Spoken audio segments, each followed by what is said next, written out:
Hi guys, welcome back to my channel. I am Erica and this is Everything Erica. And before we get started today, oh, you got something to say?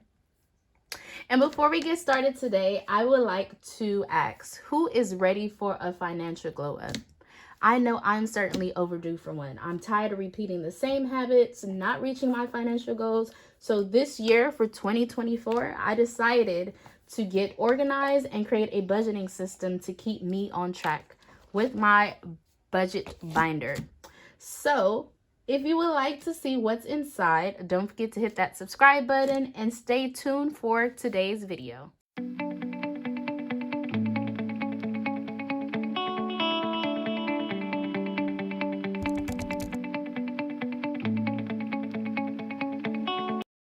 Right. So I am super excited about my organized life. You want to say something, Mama? If you're new here, welcome to my channel. If you're not new here, welcome back. Here on Everything Erica, I go through different phases in my life. Right now, I'm in my getting out of debt phase. Currently, I'm in $36,000 worth in debt, so you will see videos on cash stuffing, budgeting, and different side hustles as I work my way out of $36,000 worth in debt.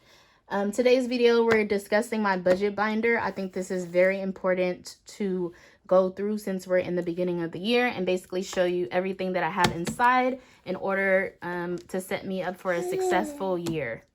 And also, if you don't know me, I do have a 6-month-old Eliana. She's on my chest right now. I am here trying to do a video and we're here alone.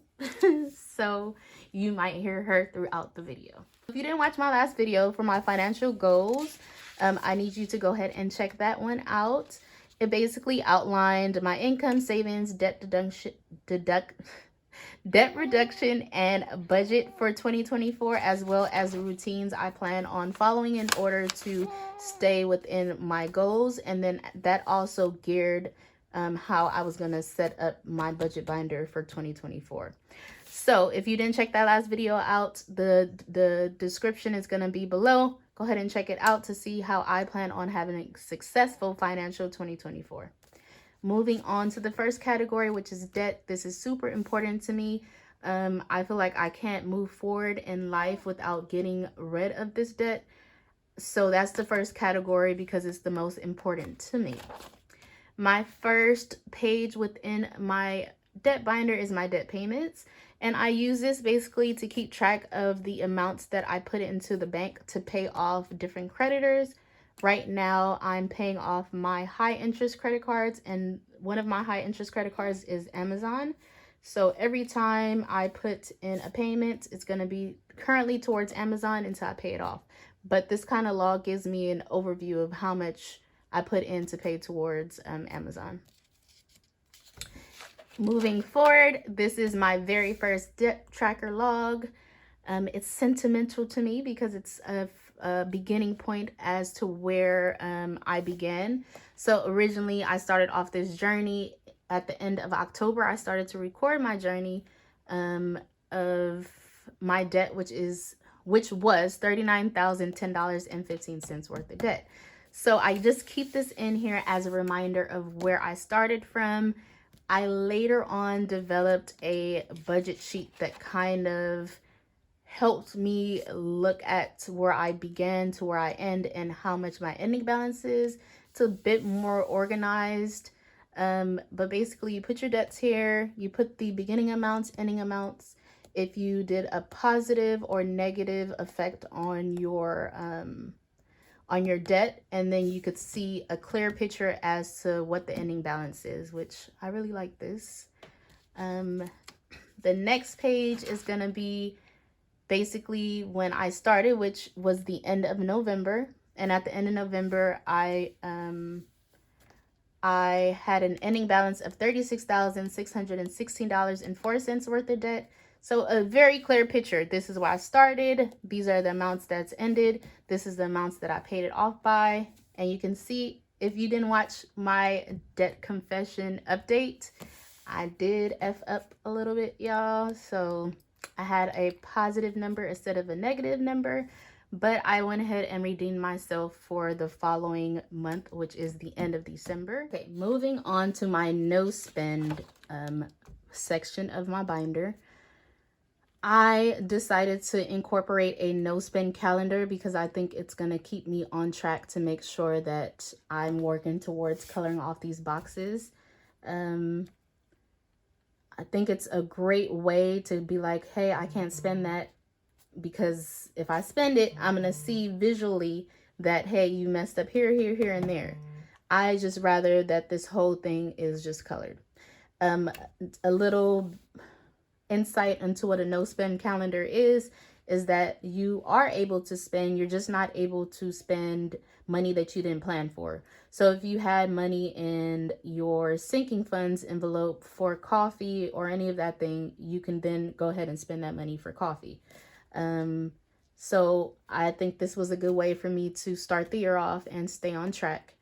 And I'm going to incorporate this into my videos as well, just to see how well this no spend calendar is working for me to move towards being debt free. So we have no spend. Moving on to now the sinking funds category. It's a new year, so I did not get to fill out my sinking funds category yet. I want to do a video where I'm updating my low priority binder, high priority binder, as well as my bills binder. So once I do the update for that, I'm going to go ahead and fill out my sinking funds. And this time, instead of just putting money in there, putting money in, taking money out, putting money in, taking money out, I'm going to set goals for certain things, like Christmas, for instance. I learned from my mistakes that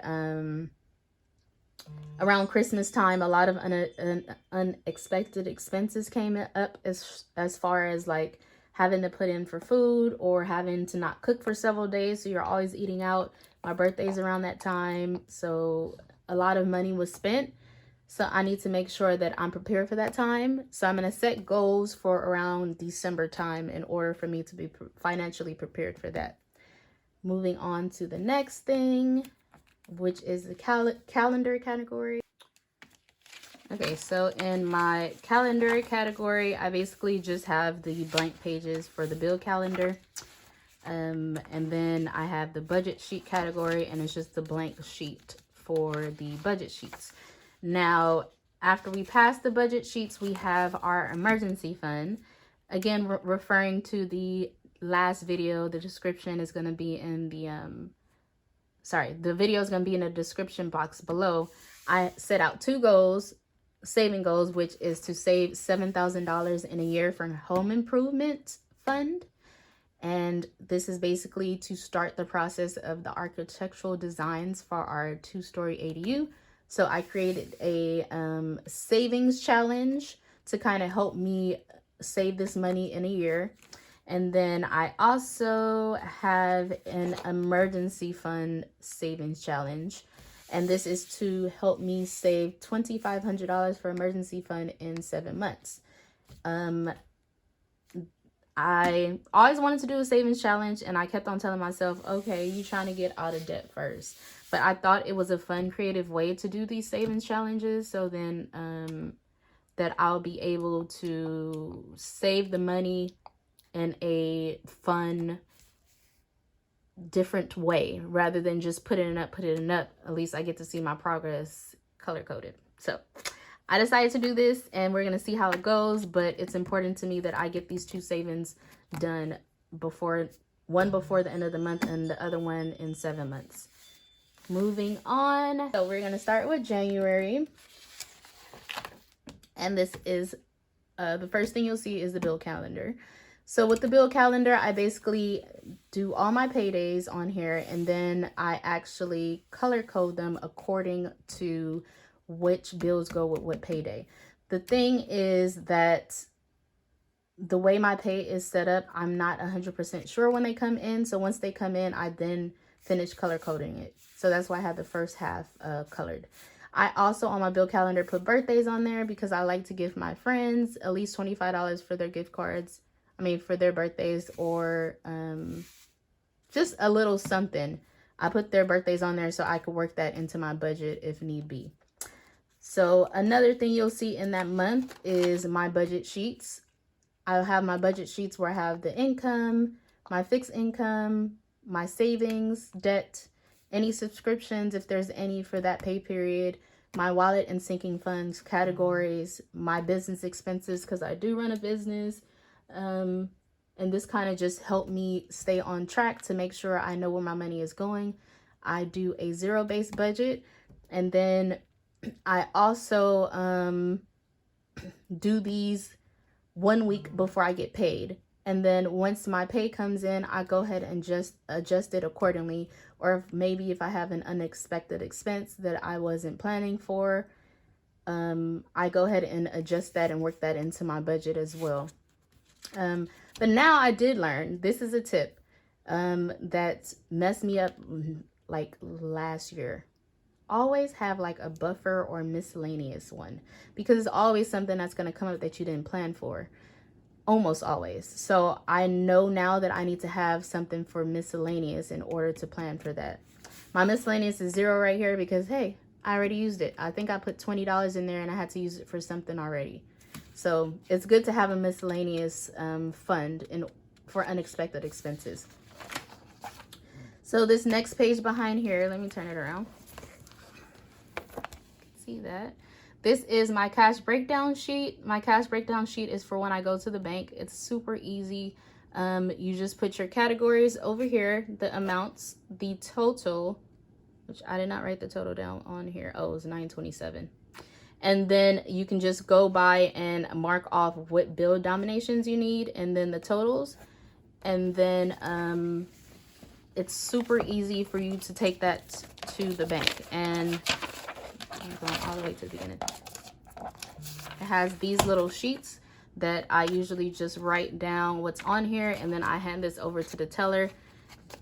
They love these. They always say, oh, these are pretty cool, because it makes their job super easy. It makes our job super easy as well, so we can know what type of bills we need. So the other months are self-explanatory. I have a calendar in there, and I put 2 budget sheets in here. I get paid bi-weekly, so one is for one paycheck and the other is for the other paycheck. Boom. And there you have it.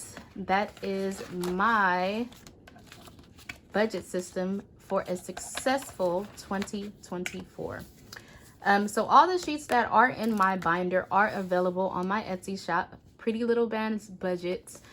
You can get every sheet in here for $1. But if you are a subscriber to Everything Erica, you can go ahead and use the code that will be in the description box below. You get everything on there for 50% off. So that means you're only paying 50 cents, y'all, per page. Like, it can't get any cheaper than that. And then as for this binder, it's just a binder I had laying around for my business, so I got that. And then as well as these tabs, I just got them from just laying around. So probably all in all, I probably paid $5 to $10 for this binder. But it's something that you could put together. The sheets that are on my Etsy page, you can use them over and over. They're universal, so you don't have to buy one every year. I think that's what I prefer over buying like a planner that you can only use 1 year and then every year you have to buy it. I think that that's what makes these sheets that's on my Etsy shop useful. So yeah, don't forget to go check that out. Thank you guys so much for watching my video. My next video will be revealing this number of where I'm currently at in my debt journey. So don't forget to stay tuned. Don't forget to hit that notification bell. Don't forget to subscribe so you can get notified once this video drops. And that is it for today's video. Thank you guys so much for watching. I'll see you guys in the next one. Adios.